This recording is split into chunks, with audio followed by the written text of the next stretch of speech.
ఉంచి నమస్కరిస్తున్నాను.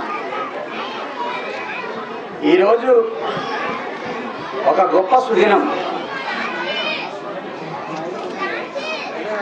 ఎందుకంటే సాక్షాత్తు సృష్టికర్త భౌతిక శరీరంతో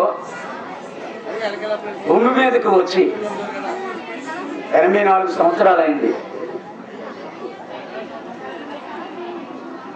సృష్టికర్త భౌతిక శరీరంతో రావడం అనేటటువంటిది ఒక్క జ్యోతి భక్తులకు మాత్రమే తెలిసి ఎవరికి తెలియదు. ఎందుకంటే వారితో ప్రేమానుబంధం, వారితో సహజీవనం చేసేటటువంటి వాళ్ళం మనందరం ఈ గొప్ప అదృష్టవంతులం. మనం సద్గురువు మార్గాన్ని ఉపదేశిస్తాడు. అవతార పురుషుడు ముక్తిని ప్రసాదిస్తాడు. కానీ దివ్యావతారుడు తనలో కలుపుకుంటాడు అందరినీ కూడా. ముక్తి పొందినటువంటి వాళ్ళందరినీ కూడా తనలో కలుపుకుంటారు. అటువంటి జ్యోతిర్మయ ప్రభువు మనకి భౌతిక శరీరంతో మన దగ్గర ఉన్నారంటే మనం ఎంత గొప్ప అదృష్టవంతులమో ఆ అనుభూతి పంచుకునేటటువంటి వాళ్ళందరికీ కూడా తెలుసు.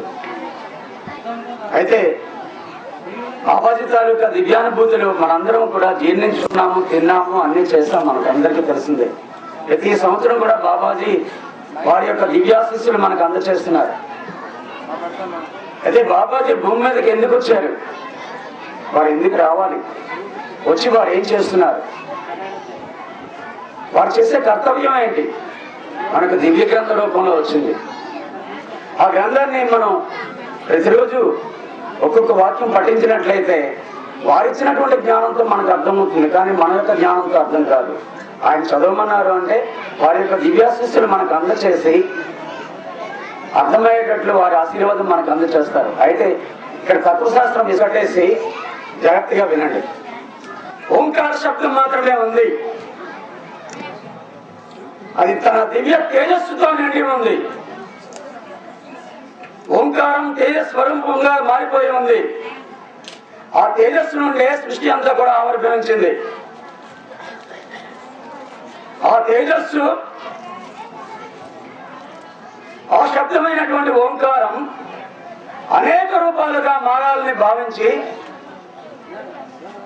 సృష్టిక్రమంలో ఏర్పడింది.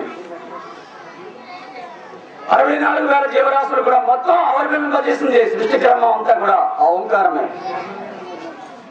మన యొక్క మొదటి ప్రార్థన, మన యొక్క దైవం కూడా ఓంకారమే. ఓంకారం నుండి వచ్చిందే ఈ సృష్టి అంతా కూడా.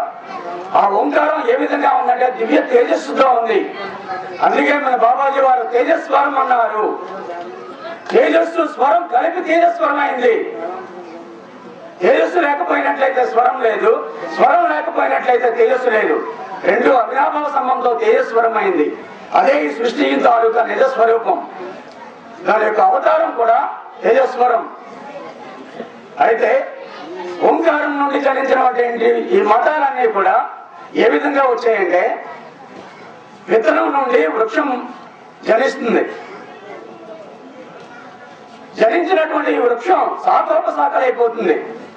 అయితే అనేక మంది మహాత్ములు, అనేక మంది సద్గురువులు, అనేక మంది సంతులు, దివ్య పురుషులు మనకిచ్చినటువంటి జ్ఞానాన్ని మనం సరైన రీతిలో మనం తెలుసుకున్నప్పుడు ఆ జ్యోతి యొక్క స్వరూపం మనకు తెలుస్తుంది.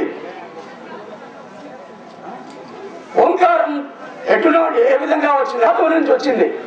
నువ్వు స్తుతవు ఓంకారం నుండి వచ్చి, ఓంకారం అనేటటువంటిది నువ్వు స్తుతవు అనేటటువంటి ధాతువు నుంచి వచ్చింది.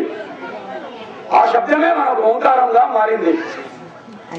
అయితే వృక్షం యొక్క శాఖోపశాఖలు మనం ఏ విధంగా చూస్తున్నామో ఒకే వృక్షం నుంచి జరించినటువంటి ఈ శాఖోపశాఖలన్నీ కూడా బీజం ఓంకారం. కానీ మనం ఆ యొక్క శాఖోపశాఖలను పట్టుకొని ఇది వృక్షం, ఇది మొక్క అని ఆ కొమ్మల్ని, రెమ్మల్ని, పువ్వుల్ని అన్నింటినీ కూడా మనం వేరుపరిచి భావించుకుంటున్నాం. కొమ్మ వేరు, బీజం వేరు, వృక్షం వేరు కాదు. ఒకే బీజం నుంచి వచ్చినటువంటి ఈ శాఖోపశాఖలైనటువంటి ఈ మతాలన్నీ కూడా మూల కారణం ఓంకారం. కానీ పువ్వు వేరు, బ్రహ్మ వేరు కొమ్మ వేరు అని చెప్పి మనం ఆ ఓంకారాన్ని వివిధ మతాల కింద మనం తేడా చూసుకొని మనం అసలైనటువంటి ఓంకార ప్రార్థన మనం మర్చిపోతున్నాం.